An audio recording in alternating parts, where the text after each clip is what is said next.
नमस्कार, TV9 Delhi NCR देख रहे हैं आप और आपके साथ मैं हूं प्रतिज्ञा कश्यप। आइए देखते हैं दिल्ली एनसीआर टॉप 9। एमसीडी चुनाव से पहले आम आदमी पार्टी मुश्किल में पड़ गई है। एंटी करप्शन ब्यूरो ने टिकट बेचने के आरोप में मॉडल टाउन से आप विधायक अखिलेश पति त्रिपाठी के पीए, उनके रिश्तेदार समेत 3 लोगों को गिरफ्तार किया है। दरअसल आप कार्यकर्ता शोभा खारी ने आरोप लगाया है कि अखिलेश पति त्रिपाठी ने कमला नगर के वार्ड नंबर 69 से टिकट दिलवाने के बदले उनसे 90 लाख रुपए मांगे। उन्होंने अखिलेश पति त्रिपाठी को 35 लाख और वजीरपुर के आप विधायक राजेश गुप्ता को 20 लाख रुपए बतौर रिश्वत दिए। बाकी 35 लाख रुपए कैंडिडेट लिस्ट में नाम आने के बाद देने थे, लेकिन जब लिस्ट में नाम नहीं आया तो उन्होंने इस बात की शिकायत विधायक अखिलेश पति त्रिपाठी के साले ओम सिंह से की, तो उसने पैसे वापस करने की बात कही। इसके बाद शोभा खारी ने मामले की शिकायत एसीबी से की, जिसके बाद एसीबी ने ट्रैप फंसाया और 15-16 नवंबर की रात जब ओम सिंह अपने 2 साथियों के साथ रिश्वत के 33 लाख रुपए लेकर शिकायतकर्ता के घर पहुंचे तो उसी समय एसीबी ने तीनों को कैश के साथ रंगे हाथों गिरफ्तार कर लिया। एसीबी जल्द इस मामले में अखिलेश पति त्रिपाठी और राजेश गुप्ता से भी पूछताछ करेगी। एसीबी की कार्रवाई पर आम आदमी पार्टी के प्रवक्ता सौरभ भारद्वाज ने कहा कि मामले की निष्पक्ष जांच होनी चाहिए। इससे ये साबित हो गया है कि आप पैसा लेकर टिकट नहीं बेचती। जिन विधायकों का नाम कैश फॉर टिकट केस में आया है उन पर क्या कार्रवाई होगी? इस सवाल पर सौरभ भारद्वाज ने कहा कि पार्टी ने उनसे जवाब मांगा है। अगर संतोषजनक जवाब नहीं मिला तो कार्रवाई की जाएगी। भी कुछ चीजें पार्टी ने मांगी हैं, पार्टी देख रही है कि क्या चीजें हैं, क्या वो ऑथेंटिक हैं। अगर थोड़ी भी ऑथेंटिसिटी हमें दिखेगी और किसी की गलती दिखेगी तो कार्रवाई होगी, इसमें कोई गुंजाइश नहीं है। हम अपने मंत्रियों को निकालते हैं प्रेस कॉन्फ्रेंस करके, कोई इसके अंदर गुंजाइश नहीं है। आप विधायक अखिलेश पति त्रिपाठी के पीए और रिश्तेदार के कैश फॉर टिकट केस में फंसने पर बीजेपी ने सीएम अरविंद केजरीवाल पर बड़ा हमला बोला है। बीजेपी नेता रमेश बिधूड़ी ने कहा कि Arvind Kejriwal right to recall की बात करते थे, लेकिन मॉडल टाउन से उनका विधायक अपने रिश्तेदारों के जरिए टिकट के नाम पर 90 लाख रुपए खा गया। अब क्या केजरीवाल उस विधायक की सदस्यता रद्द करेंगे? अखिलेश जी के खिलाफ क्या एक्शन लेने वाले हैं उसका इंतजार में हम कर रहे हैं कि जरा भी गैरत केजरीवाल के अंदर है, उनके अंदर जरा भी मानवता है तो कहीं ना कहीं कुछ एक्शन लेना चाहिए। दिल्ली के 2.25 करोड़ लोग ठगे गए हैं, उनको कम से कम थोड़ी शांति मिलेगी। कैश फॉर टिकट मामले पर कांग्रेस ने भी आम आदमी पार्टी को आड़े हाथों लिया है। कांग्रेस नेता अलका लांबा ने कहा कि टिकट के बदले पैसे लेने का सवाल करने पर अरविंद केजरीवाल ने मुझे ट्विटर पर ब्लॉक किया।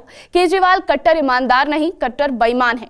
वहीं कांग्रेस नेता संदीप दीक्षित ने एसीबी से अरविंद केजरीवाल और मनीष सिसोदिया को भी जांच के दायरे में लाने की मांग की है। एंटी करप्शन ब्रांच सीबीआई ने रंगे हाथों गिरफ्तार किया है। जब सवाल पूछा तो दिल्ली के कट्टर ईमानदार मुख्यमंत्री अरविंद केजरीवाल जी सवालों के जवाब देने की बजाय, कार्रवाई करने की बजाय अपने नेताओं पर ट्विटर पर, सोशल मीडिया पर मुझे ब्लॉक कर दिया। इसमें एंटी करप्शन ब्यूरो से तो मैं ये कहूँगा कि मनीष सिसोदिया, केजरीवाल, इन दोनों का भी नाम बार बार आ रहा है, बल्कि कुछ लोगों ने तो बहुत आगे चढ़कर एविडेंस दिया। मैं वीडियो में नहीं कह सकता इस बात को, तो इसको गंभीरता से लें, इसकी तहकीकात करें। और ये चीज़ एसीबी को सबको याद होनी चाहिए कि आम आदमी पार्टी में कोई पर भी नहीं मारता है जब तक उसमें केजरीवाल की पूरी हामी ना हो, उसको पूरी सूचना और जानकारी ना हो।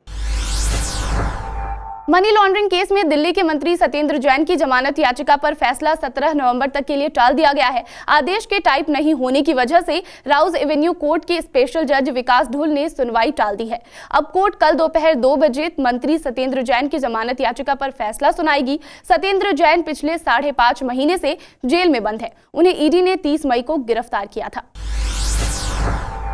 एमसीडी चुनाव से पहले आप और बीजेपी का एक दूसरे पर आरोप प्रत्यारोप तेज हो गया है। दिल्ली जल बोर्ड के उपाध्यक्ष और आप विधायक सौरभ भारद्वाज ने बीजेपी पर वसंत कुंज में पानी की पाइपलाइन लीक कराने का आरोप लगाया है। दरअसल दिल्ली के पौष इलाकों में से एक वसंत कुंज में वाटर सप्लाई बाधित है, जिसका फॉल्ट जल बोर्ड को 1 हफ्ते बाद मिला।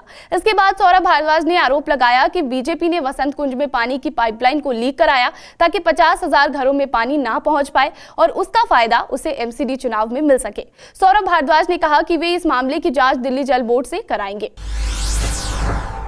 दिल्ली के खौफनाक श्रद्धा मर्डर केस में पुलिस को अभी भी डेड बॉडी के 22 टुकड़ों की तलाश है, जबकि पुलिस को मेहरौली के जंगल से 13 टुकड़े मिल चुके हैं। आरोपी आफ्ताब ने अपनी लिव इन पार्टनर श्रद्धा की हत्या कर उसकी बॉडी के कुल 35 टुकड़े किए थे।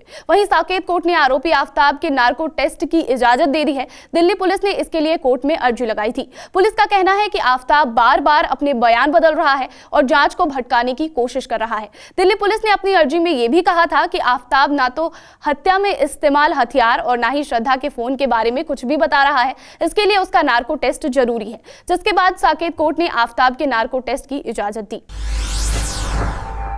दिल्ली एनसीआर में तेज हवाओं के कारण वायु प्रदूषण कुछ कम हुआ है। पूरी दिल्ली का AQI 176 दर्ज किया गया। वहीं दिल्ली से सटे नोएडा में एयर क्वालिटी इंडेक्स 204, जबकि गुरुग्राम में 218 रिकॉर्ड किया गया।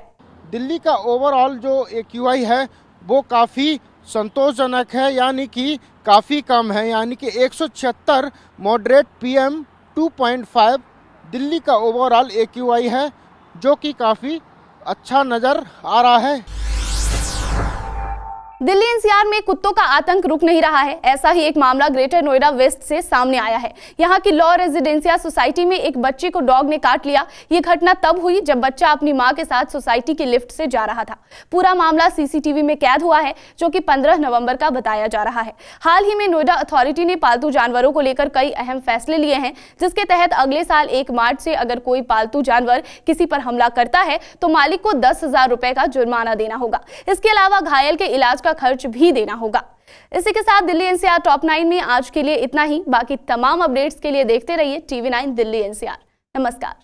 दिल्ली एनसीआर की हर छोटी बड़ी खबर जानने के लिए सब्सक्राइब करें अपना पसंदीदा चैनल TV9 दिल्ली एनसीआर।